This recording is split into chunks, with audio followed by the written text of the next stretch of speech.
ทุกคนครับน้ำยาตีนไก่สูตรยายมัดเจ้านี้อร่อยมากผมชูรสครึ่งซองเขาบอก ว่าผมชูรสครึ่งซองบอก110%นะพี่น้องเนาะ มาได้พี่น้องเด้อปวดหูเขาต้องกินเน้น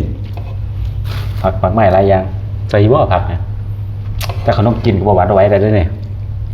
พี่น้องละเอามึงทำยังไงเอาพี่น้องมา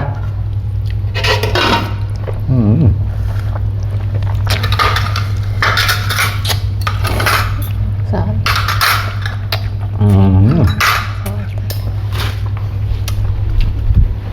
ตักตำ